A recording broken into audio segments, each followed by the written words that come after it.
Vamos lá. Olha só, eu estou aqui com o Bruno Paes Manso, que é jornalista, autor do livro A República das Milícias, um baita livro, e ele também é pesquisador do Núcleo de Estudos da Violência da USP, a Universidade de São Paulo.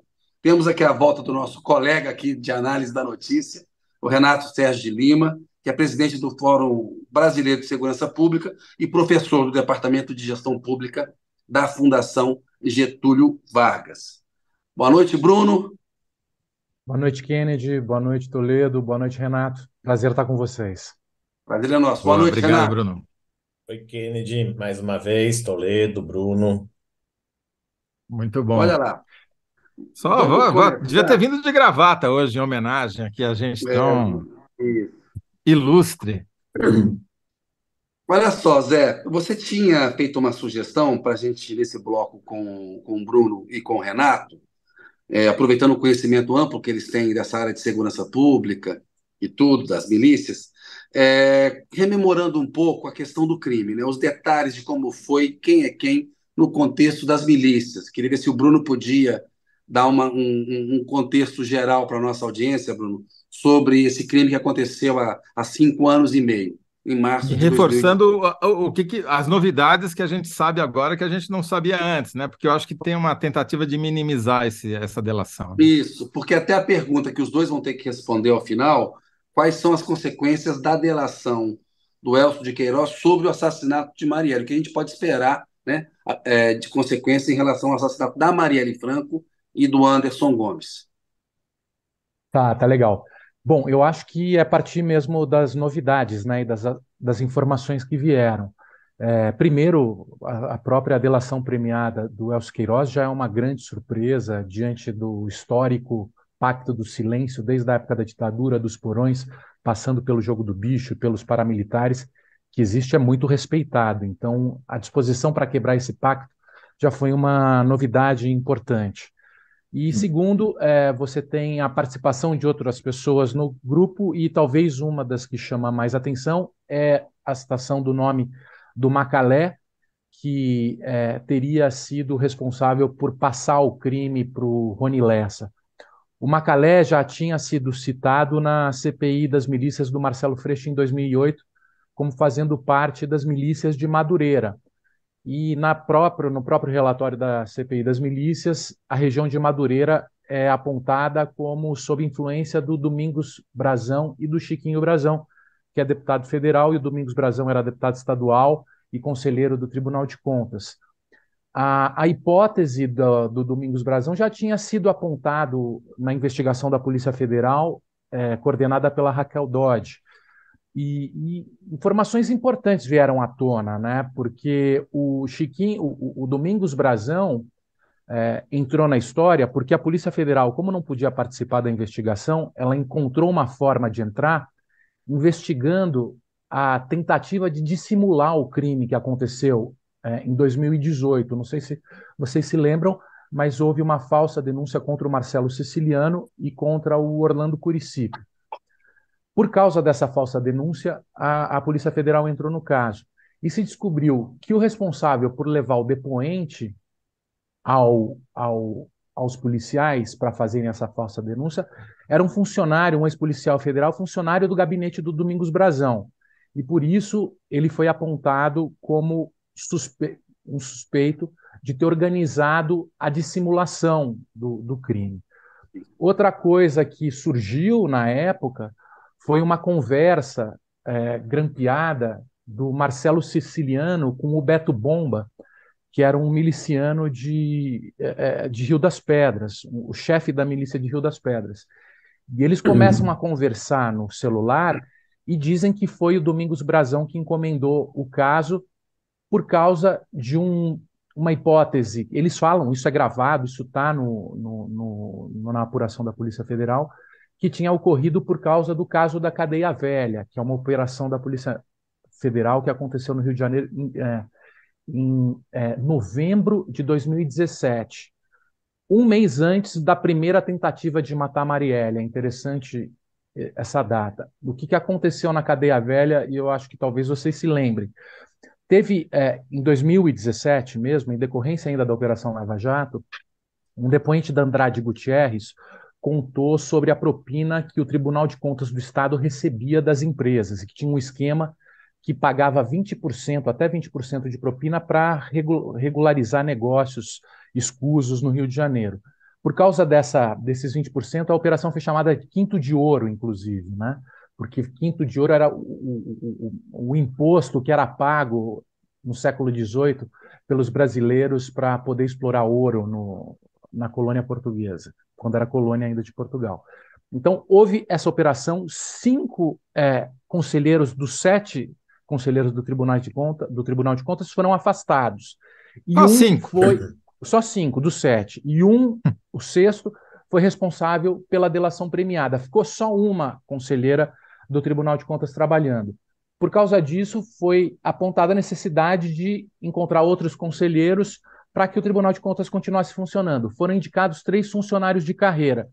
Só que nesse processo, nessa rapidez de colocar esses 3 funcionários de carreira, houve uma reviravolta e o Pezão acabou indicando o Edson Albertazzi, que era um deputado estadual, para ser conselheiro do Tribunal de Contas, voltando o velho esquema de governadores indicando conselheiros que votavam em favor dos negócios escusos e aprovavam os negócios escusos da Assembleia e do governo com os empresários.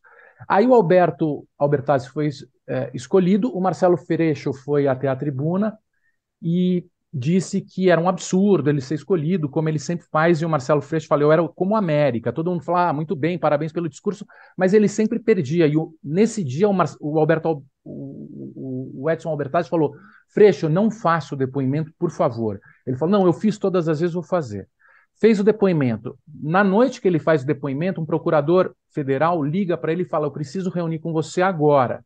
Ele vai à noite com a Marielle nessa reunião, e ele pede para que segure a indicação do Edson Albertazzi por um tempo, porque ia ser feita a Operação Cadeia Velha. E a Operação Cadeia Velha, ela prende os cabeças desses esquemas que vem desde 1991 de propinas, que fazia parte os conselheiros do Tribunal de Contas, que é o Paulo Melo, que era um indicado pelo Sérgio Cabral para presidente da Assembleia, é o Pisciani, que é um dos grandes nomes da política do Rio, e o próprio Edson Albertazzi. Os 3 são presos. Se ele fosse indicado para o Tribunal de Contas, iria ter a questão de fórum privilegiado e a operação não poderia ser feita. Então, por isso, o procurador pede para o Freixo segurar um pouco a nomeação. Além deles, é preso o filho do Pisciani também, e são operadores do esquema e empresários são presos também. Isso, em novembro de 2017, desmonta um dos principais esquemas do Rio de Janeiro, né?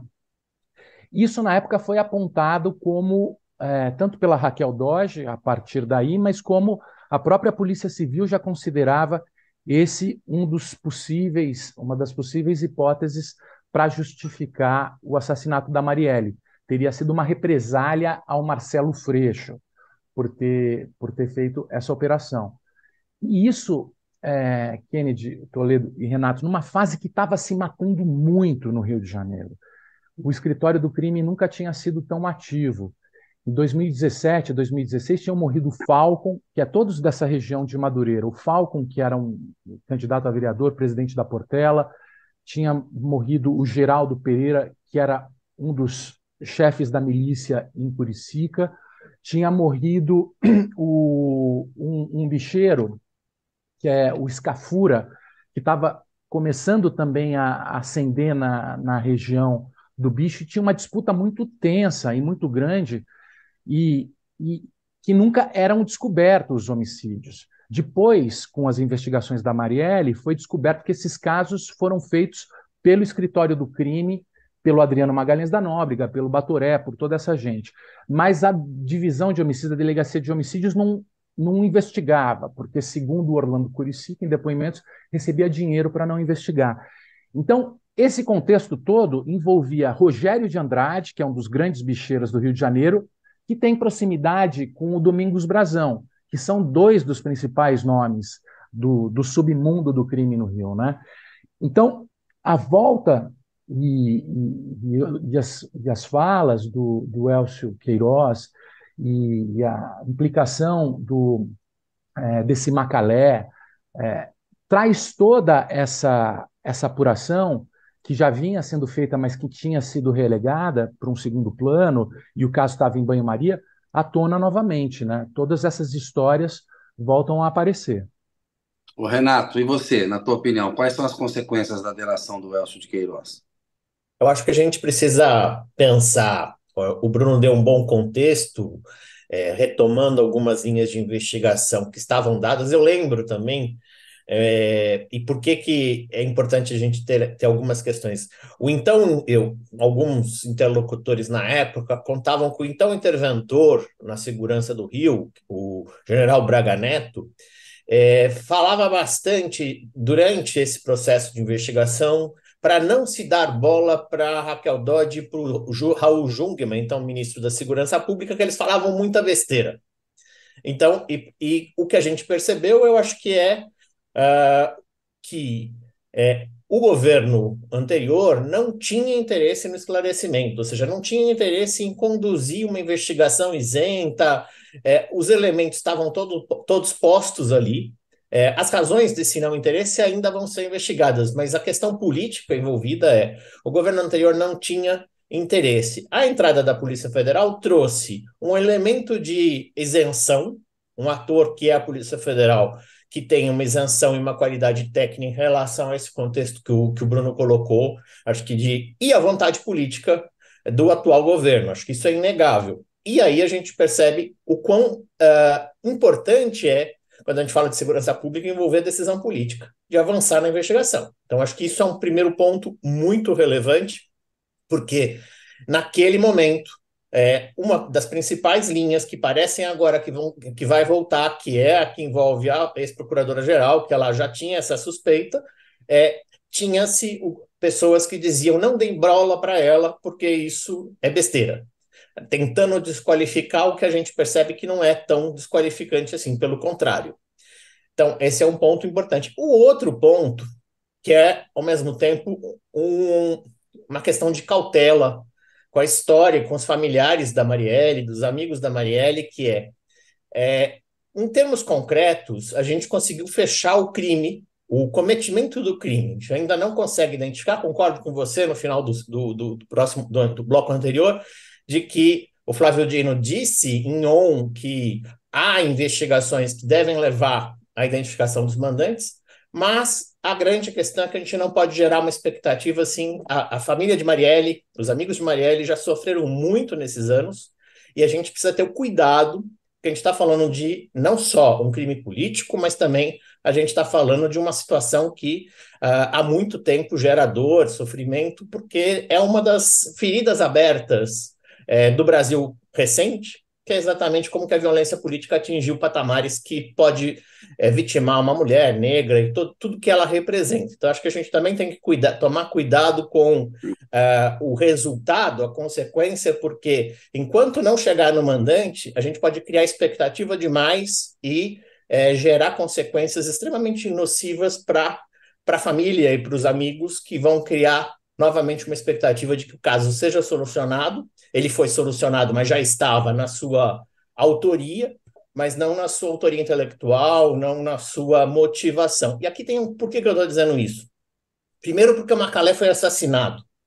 Então, e seguindo o script clássico dos crimes de mando, ou seja, você elimina o mensageiro. Você nunca encomenda um crime diretamente, você encomenda por intermédio de alguém. E ele está assassinado. Então, não é tão simples fazer a investigação via Elcio Queiroz ou via Rony Lessa, porque eles são os executores e quem teria encomendado seria o Macalé. E ele foi assassinado. Então, até que ponto nós temos informações que ajudariam a fazer o link com a autoria intelectual, porque a gente entende aí. E desculpa, Renato, te interromper, mas eu estava lendo o inquérito e tem uma coisa que parece que foi planejada. Os próprios policiais atuais que estão investigando casos lembram o seguinte: olha, as companhias telefônicas só são obrigadas a guardar registro das ligações nos últimos 5 anos. Portanto, não dá para voltar atrás a nada além de 5 anos das ligações, por exemplo, do Macalé e do Rony Lessa, se é que houve em 2017, porque já passou do prazo, entendeu? Já Então, passou. esse atraso também não é casual. E tem uma outra informação que parece solta na história, que o Rony Lessa diz pro Elcio que o motivo era pessoal. Talvez não fosse pessoal do Rony Lessa, mas pela história que o Bruno está contando, é sim pessoal, não é só é uma revanche, é uma vingança, mas é também a motivação do papel de que a liderança que Marielle já começava a exercer, já que o Freixo naquele momento estava protegido por escolta e afins, era atingir porque um grupo específico tinha tido prejuízos com a ação política deles. Então, a gente tem que tomar cuidado aqui, porque os elementos concretos nos fazem ficar otimistas e parabenizar o trabalho da Polícia Federal, que revisou um volume gigantesco de dados. Porém, o avanço em relação à autoria intelectual, e eu acredito que isso tenha acontecido, já tem muito mais elementos que a polícia vai poder anunciar em breve, ou esse anúncio feito ontem o feitiço pode virar contra o feiticeiro, porque se a gente não conseguir identificar a autoria no curto prazo, a gente vai gerar uma frustração de expectativas muito grande. O Rony Lessa chegou a falar, como até foi uma menção que você está fazendo e o Bruno também, ele investigou o Marcelo Freixo, fez pesquisa na internet sobre o Marcelo Freixo, né? Porque o Marcelo e a Marielle estavam juntos nessa luta aí contra a milícia, em O, 2019. o- Bruno, você escreveu esse livro sobre as milícias e é um livro que eu recomendo para todo mundo ler. Agora, tem uns aspectos assim que às vezes passam batidos, mas que eu acho que vale a pena. O Renato falou uma coisa assim: é importante trazer a Polícia Federal porque ela tem independência sobre isso.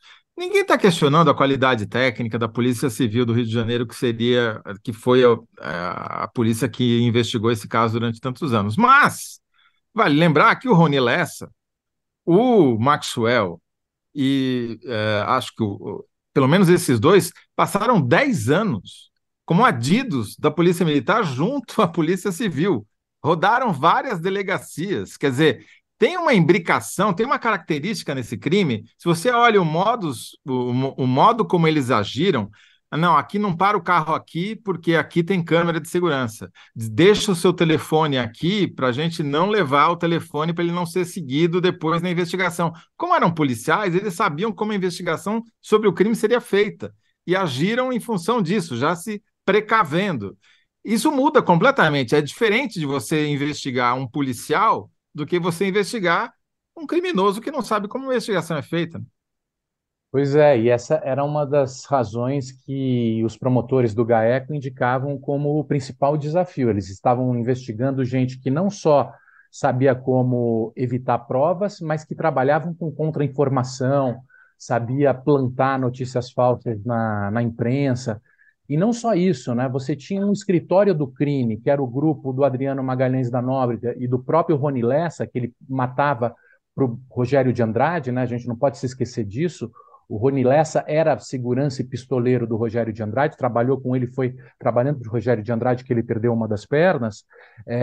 Você tinha um grupo atuando há 10 anos num momento de guerra entre os filhos e herdeiros do jogo do bicho, porque conforme os pais foram envelhecendo e morrendo, a herança do jogo do bicho entrou em guerra, né? Os Puta. herdeiros do jogo do bicho entraram em guerra. Então, teve uma década de mortes praticadas por um escritório do crime especializado em matar, que a polícia sabia que matava. Isso tudo era comentado nos bastidores, né?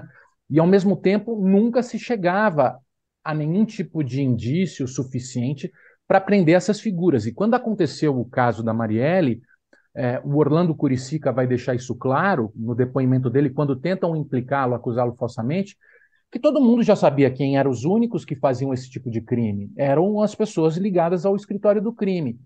E isso nunca veio à tona, né? Então você tem uma série de posturas suspeitas, né, e falta de transparência, e um segredo de bastidor, de porões e de votos de silêncio que nunca vem à tona, que seguiram, que precisou e que dependeu de uma figura que era o Orlando Curicica, que estava percebendo que ia ser incriminado, falsamente incriminado, que a única salvação dele era botar a boca no trombone. E ele faz a delação para os promotores do GAECO, para Simone Sibilio, que lidera essa investigação. E aí sim, só depois disso, a gente descobre os bastidores desse submundo repleto de criminosos ligados à polícia, envolvimentos políticos e tudo mais. E agora esse grupo tá, né? O Brazão acabou de voltar em março, reassumiu a cadeira dele como conselheiro do Tribunal de Contas, quer dizer, eles estão no poder, né? Sim, estão no poder. Muito bom. Ô, Vocês Renato, acreditam numa delação do Rony Lessa? Acham possível? O que você acha, Olha, Bruno? Renato, Não, o que você não acha? sei, eu acho que tem todas aquelas condições, né, da delação. Se ele citar nomes acima dele, né, talvez seria possível. Agora, eu acho que, por outro lado, ele tem essa postura, assim como Adriano Magalhães da Nóbrega, né, aquela coisa de morrer com a boca fechada, né? Você tem toda essa questão da honra, do segredo, que há 5 anos ele está no veneno. A família dele já foi implicada no caso, e mesmo assim ele não abre a boca. Enfim, talvez com o Elcio é possível, Mas, mas Bruno, aproveitando aqui o diálogo, você acha que ele sabe quem mandou matar? eu acho que sabe, sim, Renato. Eu acho que são segredos de para gente, né? Agora, me parece que essas coisas são muito comentadas, né? Esse rádio peão, né? Como a gente chama no jornalismo, mas essa conversa da bandidagem, do crime, ela é muito comentada, né? Eu acho que o fato de que foi feito pelo Macalé já é um indicador de quem foi o mandante. Eles sabem quem foi o mandante, eles sabem quem o Macalé conhece, eles sabem quem o Macalé representa, porque eles estão matando há 10 anos para esses caras, né? Então não é um segredo para ninguém. O próprio Domingos Brazão confessava que já tinha matado uma pessoa que foi importuná-lo há 10, 15 anos atrás e não se negava, chegou a falar isso na própria Assembleia Legislativa, justificando o homicídio que praticou. Não são segredos para a gente, né, mora numa, que vive um contexto aparentemente mais civilizado, mas o submundo do crime, a informação circula. Eu acho muito provável que eles saibam. agora vamos falar um pouquinho sobre as consequências desse crime. Quer dizer, o Renato já jogou um pouco para frente, falando que a gente precisa tomar cuidado para não criar uma falsa expectativa, não uma falsa expectativa, mas uma expectativa que depois não vai se realizar, se concretizar, né?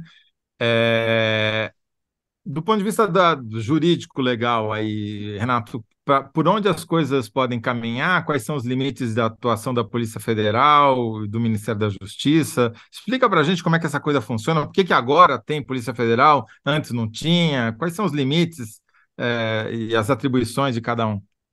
Na verdade, a Polícia Federal ela está trabalhando em cooperação com o Ministério Público do Estado, né?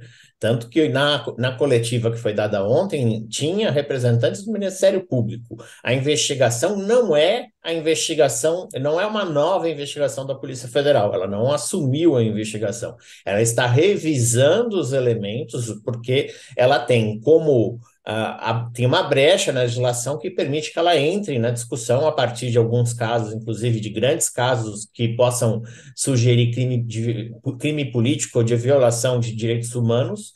A Polícia Federal pode entrar, mas não há um deslocamento de competência, que foi a tentativa que a Raquel Dodge fez no começo, que era transferir para a Polícia Federal a responsabilidade da investigação. Não, isso não foi feito, né? Não, o STJ não acatou, recusou esse deslocamento de competência, que tecnicamente é o incidente de deslocamento de competência, e isso faria com que a Polícia Federal fosse a responsável pelo inquérito. Não, ela não é a responsável pelo inquérito original que investiga a morte de Marielle e de Anderson.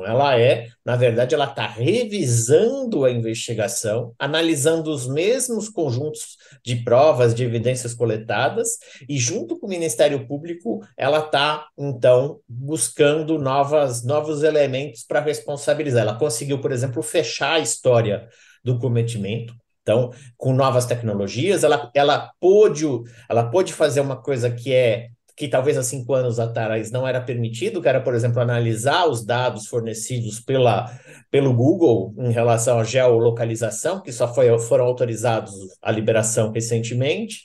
Também estava parada. Foi descoberta a história de uma empresa privada, de um birô de crédito que fornece, essa é uma outra discussão, nossos dados são vendidos assim facilmente para incluir os nossos dados sem precisar deixar rastros, você encomenda. Então, a discussão é: a Polícia Federal ela não é a titular do inquérito.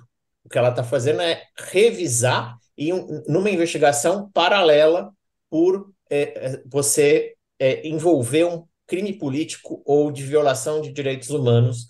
E aí sim ela tem poder de poder fazer todas essas requisições, fazer inclusive tomar depoimentos e assim por diante. Mas todo o processo continua no Rio de Janeiro. A justiça não é a justiça federal, é a justiça estadual, e assim por diante. Então, essa complexidade, esse atalho, foi uma forma que o Ministério da Justiça encontrou para poder acelerar, na verdade, a pressionar o aparato do Rio de Janeiro, do Estado, a se mexer, porque o que a gente está vendo aqui é que muito de tudo isso já estava ali nas provas, estavam nos autos. Não estavam sendo interpretados de forma adequada. A Polícia Federal tem uma expertise grande em termos de perícia e talvez tenha funcionado como uma forma de desbloquear esses vetos tácitos, esses acordos, essas suspeições que o Bruno relatou tão bem de todas essas histórias. Então, a Polícia Federal ela é eu diria, ator coadjuvante que está disputando a função de ator principal, porque no roteiro ela é um ator coadjuvante, mas na prática ela é o ator principal desse novo capítulo que se transformou a investigação de Marielle. Ô, Kennedy, eu não consigo evitar o espírito de porco que vive dentro de mim. Então, eu queria fazer uma pergunta para vocês três, que é o seguinte: por que agora? Por que esse caso? Porque a minha pergunta se deve ao seguinte, quer dizer, tem uma novidade óbvia, que é a delação do Elcio, mas ainda tem uma investigação em curso de uma parte muito importante, justamente a parte sobre os mandantes, né? Por que esse caso veio a público agora, nesse momento, pela metade, já que a parte dos mandantes ainda está sendo investigada? Eu queria a opinião de vocês três, sem ser espírito de porco demais. Deixa eu começar para pôr um pouco de pimenta aqui, até para ouvir o Bruno e o Kennedy, que são mais, têm olhares mais, talvez, panorâmicos do que o meu. A gente tem que perceber que o ministro Flávio Dino ele está numa velocidade acelerado desde que assumiu. Ele quer mostrar serviço, já é visto como uma das pessoas que disputa com o bolsonarismo o debate público. Então tem um lado positivo, que é alguém que vai para frente, faz o embate, mas também tem uma característica, né? Ele vai colocando um tema a cada, às vezes 2 temas no próprio dia, ele está pautando. Então, semana passada ele estava discutindo o evento de segurança pública, as necessárias alterações do Estatuto do Desarmamento, mas aí entraram todas as questões envolvidas com o pacote da democracia, que pessoas, por exemplo, é público, até o próprio Oscar Vilhena, da Fundação Getúlio Vargas, fez crítica ao pacote. Então, quando as críticas começam, o assunto já é outro. Então, eu chamaria atenção aqui para a necessidade da gente fazer dos temas sempre se renovarem, e já que a delação tinha sido homologada pela Justiça, já que a Polícia Federal está fazendo um ótimo trabalho, é uma bola para ser cortada, e eu diria que politicamente evita questionamentos de todas as outras naturezas que estão crescendo, né? A semana passada foi boa e ruim ao mesmo tempo, porque na hora da implementação a fatura chega.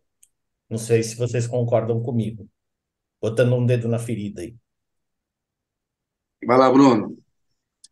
Bom, eu vou menos para o aspecto político e vou ficar mais na agenda mesmo da investigação e da necessidade de prisão do Suel. Que havia a necessidade de haver essa operação para que ele fosse preso preventivamente e que ele não atrapalhasse as investigações. Claro que a gente não é ingênuo, existe todo um cálculo político, né? Mas eu acho que as coisas estão andando muito rápido, né? E as pautas estão sendo colocadas muito rapidamente. Eu acho que um tipo de operação como essa precisa de um certo planejamento de médio prazo, né? Então, não vejo isso como uma medida tomada para uma pauta imediata que está no debate público desde anteontem, sabe? Me parece que é algo mais de médio prazo em decorrência da própria agenda das investigações. Agora, seria o caso de não de segurar um pouco mais para que a gente chegasse no mandante e as operações fossem feitas quando o pacote completo tivesse pronto? Talvez, enfim, a gente vai precisar esperar os desdobramentos das investigações para saber se vai chegar no mandante para para ver se atrapalhou, se não atrapalhou ou não, né? Mas, enfim, me Se foi pareceu mais estratégia. essa. Se foi estratégia também, também pode ser. Eu acho que Kennedy, tem um você que ingrediente. conhece Brasília melhor que ninguém, me dá uma luz aí. Eu acho que é a agenda do governo. Eu entendo o que o Renato falou. O Dino tem uma atuação muito forte, muito rápida. O Lula também está com muita pressa no governo, e esse é um caso de honra para eles. O Lula hoje falou na live dele em acabar com os clubes de tiro. Acho que é a agenda do governo. A gente tem um governo que derrotou uma ameaça fascista, uma ameaça autoritária. O assassinato da Marielle, né, colocava o Brasil no rumo do autoritarismo, né, de entregar para as milícias, de reforçar o poder dos autoritários. É um governo e é uma reação da sociedade contra, né, essa ameaça que o país sofreu. E aí eu acho que o Bruno tem um ponto, ou seja, como o Renato falou, a Polícia Federal está realizando a investigação. Começou em fevereiro, em 5 meses, tem um tempo ali de análise para você conseguir avançar. E talvez a divulgação possa também ser uma estratégia para, né, amedrontar algumas pessoas, abrir a boca de quem está calado, estamos chegando. Pode ser também uma estratégia policial que os dois entendem mais do que eu. Acho que é a agenda do Lula mesmo, a convicção dele, do governo dele, do Dino, das pessoas que estão lá na pasta dos direitos humanos, da justiça, da Aniele Franco, que está no governo, que eu entrevistei há pouco tempo, que a gente tem que dar, enquanto sociedade, uma resposta para esse crime. Se a gente não der,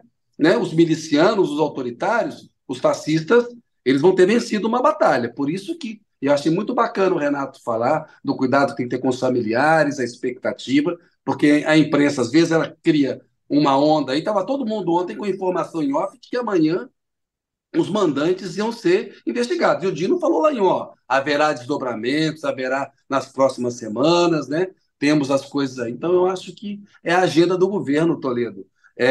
Pode ter a crítica que se for ao Dino e ao Lula para a forma como estão agindo, e o Lula está muito apressado, mas é a agenda de um governo aí que derrotou aí uma ameaça autoritária, né? Derrotou o fascismo.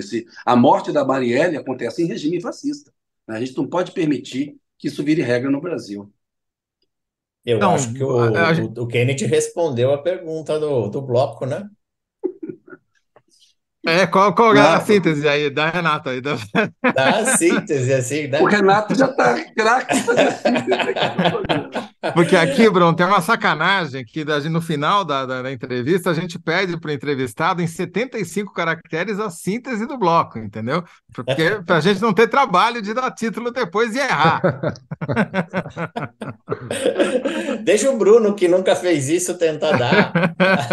Não, o Bruno é covardia, o cara foi Vamos Harry lá. Potter, Ó, aí vamos para a síntese, Zé, porque estamos acabando, já estouramos muito Não, tempo. Quais são vamos as lá, eu concordo consequências? com o Renato, concordo com o Kennedy, eu acho que é por aí mesmo, né? A gente, pô, depois de 5 anos, né? está caminhando para dar uma resposta que é fundamental para o fortalecimento da democracia das instituições, para o fortalecimento do governo, para a retomada da credibilidade do Estado de Direito.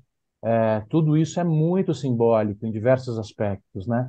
Se Eu, fizer esse gol, putz, se conseguir dar essa resposta, vai ser histórico, vai ser uma festa. Eu Isso. diria que essa investigação chega mais perto da elucidação da morte de Marielle Anderson, mas é importante que seja feita no tempo da polícia e não no tempo da política. Importante, Tudo sim. bem. Mas Já como é que está ficou até com. assim? Você viu? Ficou meio comprida, né? Mas tudo Mas bem, né? agora vocês editam, vocês é que são os Tá editores. certo, tá certo. Não, acho que tem que ser assim, pelo que vocês estão falando, quer dizer, a investigação é um gol, para usar a expressão do Bruno, mas tem que ser feita no tempo da polícia e não da política. Se couber, Marina, dá um jeito. Boa. Marina dá um jeito lá. Muito Gente, bem. a gente Ô, Bruno, já fica ó, marcado aqui, né, Kennedy, para voltar depois da próxima isso, coletiva do Dino, porque a é essa isso. altura estamos todo mundo esperando Pô, na o que vai ser Tomara o torcida. que ela próximo seja passo. logo, né? Tomara que ela Ó, seja Bruno, em breve. Obrigado, gente. obrigado, Obrigadão, Renato. Renato. Bruno, Valeu, parabéns aí, gente. viu? Sou admirador aí do teu trabalho. Ô, Obrigado por também, igualmente, ter igualmente. participado aqui. Renato também, o Prazer. craque que está com a gente aqui. Obrigado a vocês dois. Até a Tchau. próxima. Tchau. Valeu. Ô, Zé, temos que ver como é que ficou aqui.